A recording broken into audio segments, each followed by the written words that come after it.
역대 최악의 미제 사건으로 꼽히는 화성 연쇄 살인 사건. 33년 만에 마침내 범인이 밝혀졌는데요. 영원히 풀리지 않을 것만 같았던 이 사건을 밝혀낸 1등 공신은 바로 오래된 증거물 속에 남아있던 DNA였습니다.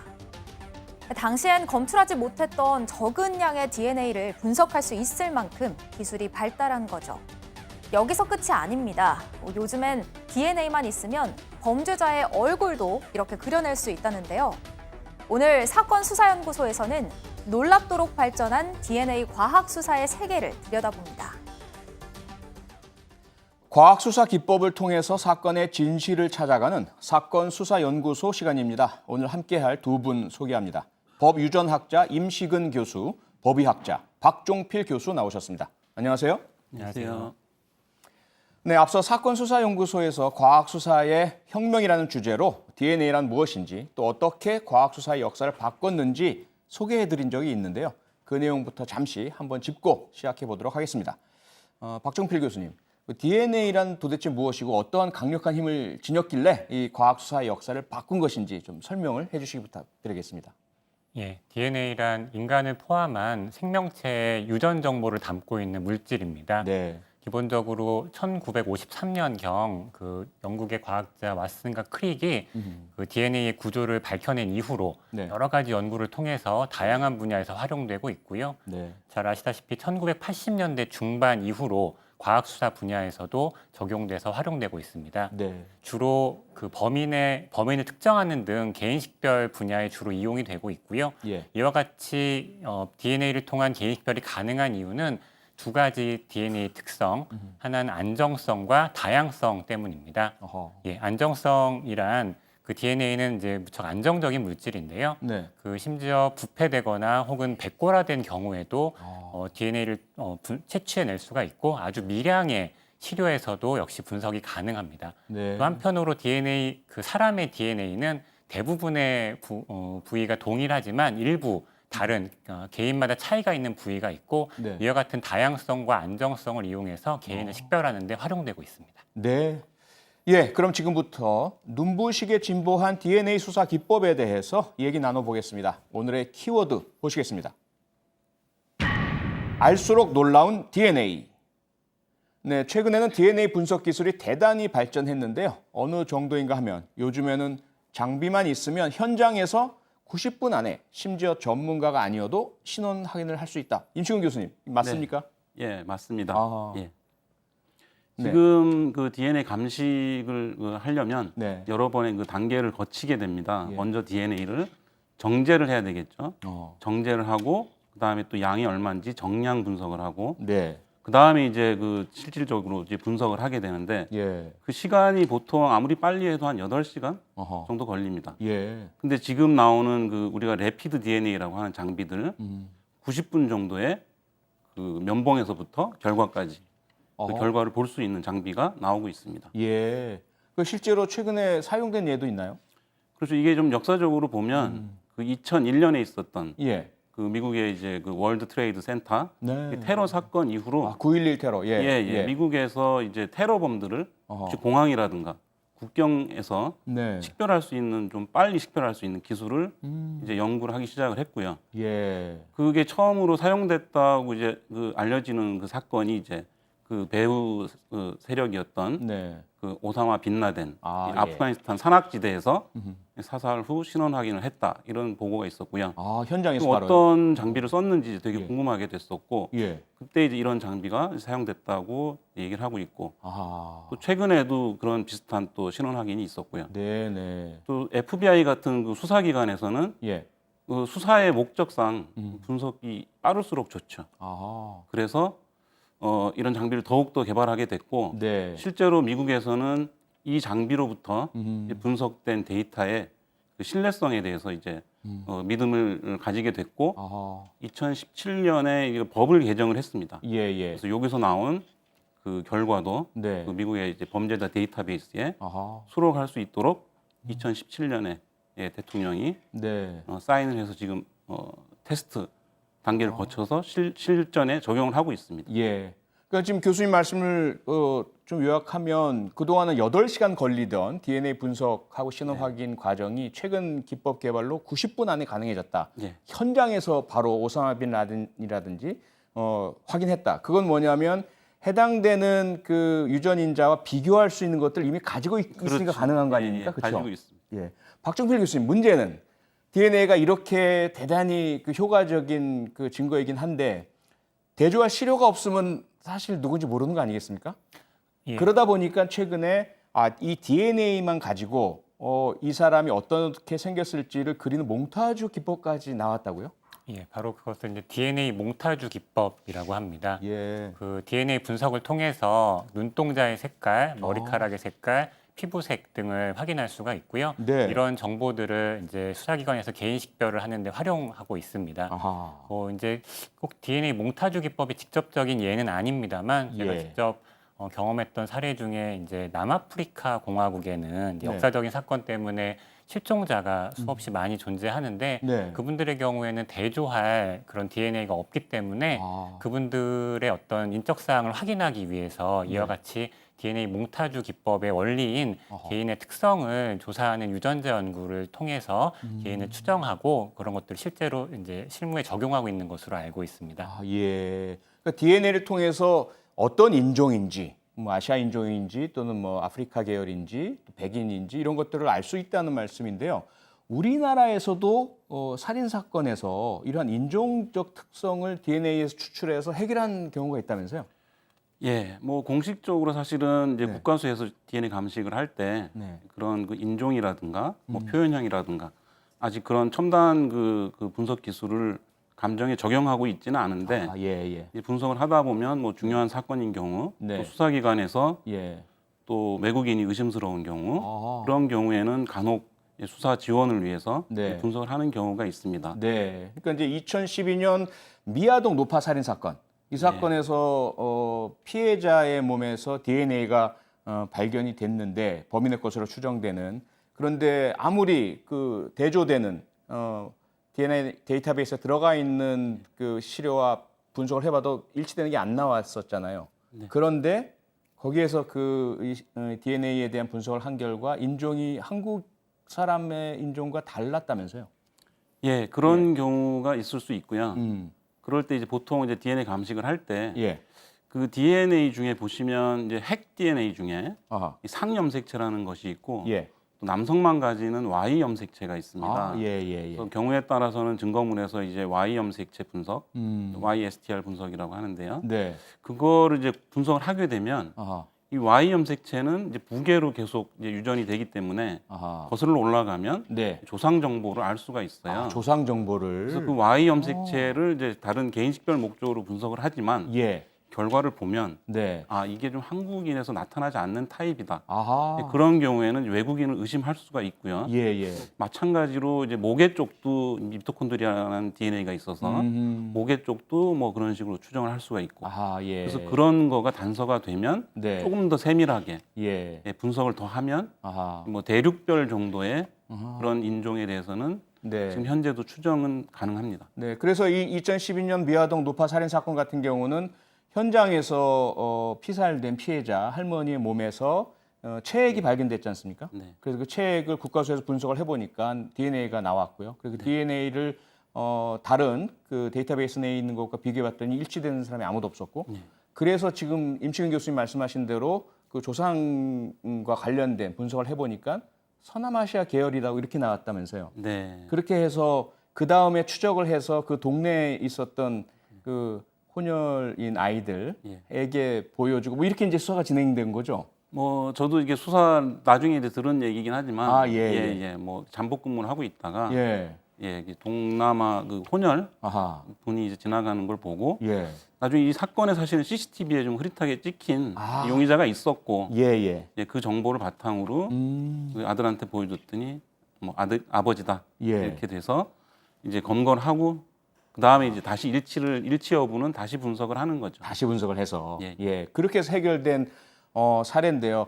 박종필 교수님, 그러니까 우리나라 같은 경우에는 그동안 뭐 사실 외국인의 숫자가 많지는 않았었잖아요. 근데 점점 더 많아지고 있고 다문화 가정도 많아지고 있고 그러다 보니까 우리나라도 이 DNA에서 확인할 수 있는 다른 어떤 특징들로 수사를 할 수가 있는데 문제는 인종적인 특성만 가지고는 너무 좀 범위가 좁지 않습니까? 그러다 보니까 혹시라도 DNA에서 어떤 개인적 특성 이런 부분들을 추출하면 도움이 될까 싶은데 어떻습니까?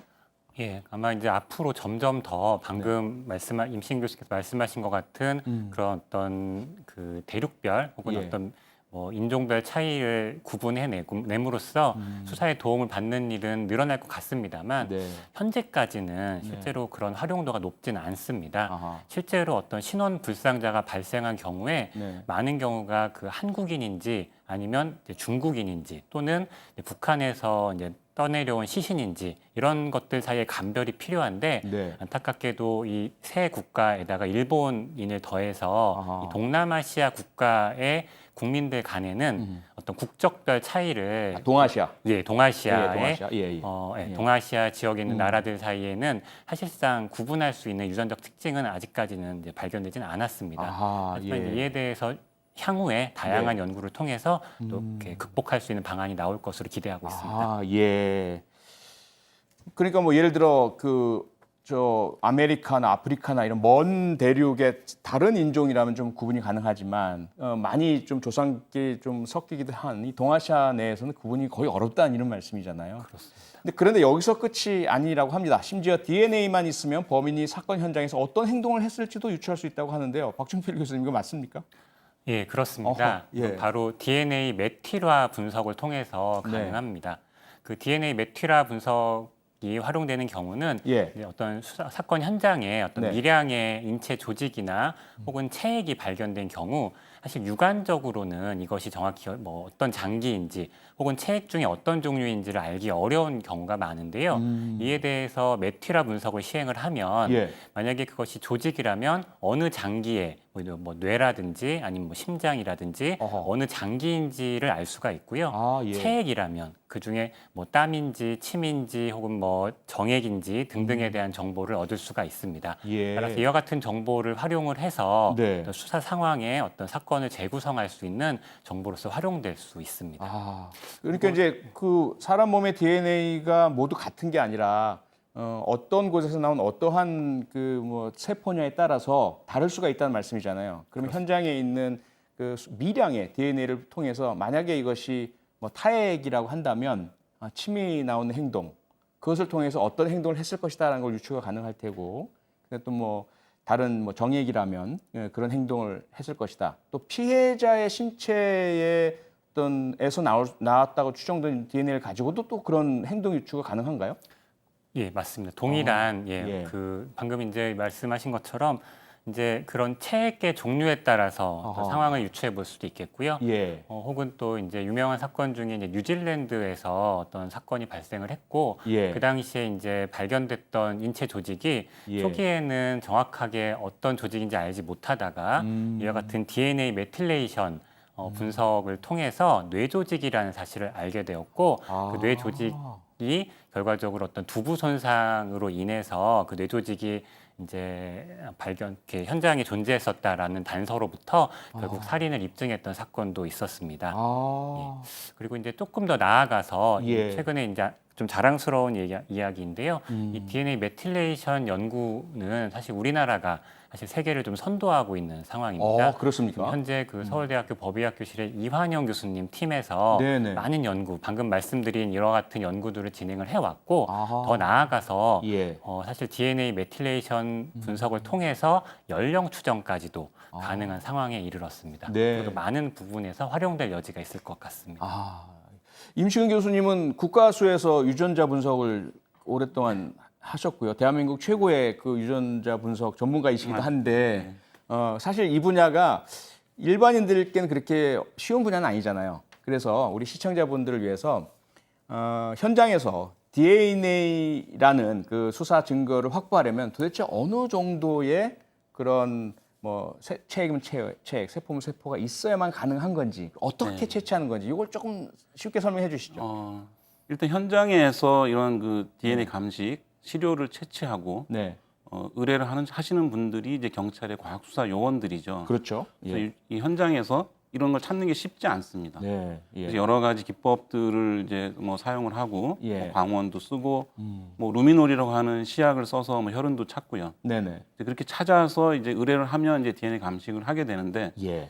지금 이제 기술이 네. 이 DNA 감식을 한 지도 한 35년 이렇게 넘다 보니까 아하. 그 다른 분야의 기술들이 이제 DNA 감식에도 이렇게 많은 도움을 줘서 그 예. 민감도가 굉장히 높아졌어요. 예. 그래서 저희가 보통 예를 들면 한 세포의 개수로 한 10개 정도? 10개. 10개면 굉장히 미량입니다. 아. 그래서 예를 들면 우리가 뭐 혈흔이라고 치면 네. 뭐 빨간색 볼펜으로 점을 하나 찍으면 눈에 안 보이는 정도. 예, 아하. 거기에 한 100개 정도의 그 백혈구가 들어있고요. 100개가 있는데. 그거의 10분의 1 정도이기 때문에 예. 이제 범인들이 아무리 좀 지우려고 노력을 하더라도 아하. 또 우리 루미놀이라는 시약을 뿌리게 되면 또 발견할 수가 있고 네. DNA 검출도 이루어지고 있습니다. 아, 그러니까 그게 그 이춘재 연쇄살인의 경우에 똑같은 피해자의 옷이었잖아요. 그런데 과거에는 계속 국과수에서 검사를 해보셨지만 DNA를 검출 못했지 않습니까?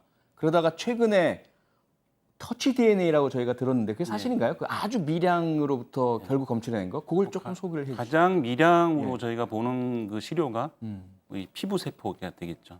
그래서 아하. 피부 세포라는 게 이제 저희가 만지게 되면 네. 그 손에 있는 피부 세포가 이제 묻게 되고 지문처럼. 아, 그래서 이제 그 세포들 중에는 사실은 그 세포가 네. 많지 않습니다. 그래서 그런 시료에서도 지금 분석이 많이 되고 있고요. 아하. 뭐 범인이 범행을 하고 네. 버린 장갑 뭐 이런 거 그리고 도망가면서 흘린 안경이라든가 이런 거에서까지도 아하. DNA 감식이 상당히 성공적으로 잘 되고 있습니다. 네. 그러니까 과거 같으면 뭐 혈액이라든지 타액이라든지 뭐 모발이라든지 이런 것들이 있어야 검출됐었는데 지금은 만진 것, 그래서 만져서 손에서 살짝 묻은 그런 세포만 가지고도 검출이 가능하다는 말씀이죠. 물론 뭐 100%는 아니고 100%는 아니지만. 예, 옛날에 비해서 검출률이 굉장히 높아졌다 이렇게 네. 얘기를 하고 있습니다. 범죄를 절대로 저지르지 마셔야 될 것 같습니다. 그렇죠? 네. 최근 큰 주목을 받은 DNA 수사 기법이 또 하나 있는데요. 미국에서 FBI가 골든 스테이트 킬러라고 불리던 희대의 연쇄 살인마를 붙잡으면서 40년 전의 미제 사건을 해결했다고 합니다. 수사팀이 사설 DNA 검사 업체에서 용의자의 친척을 찾아서 수사망을 좁혀 나갔다고 하는데요. 뭐 이 사건 조금 소개를 해주시죠. 예.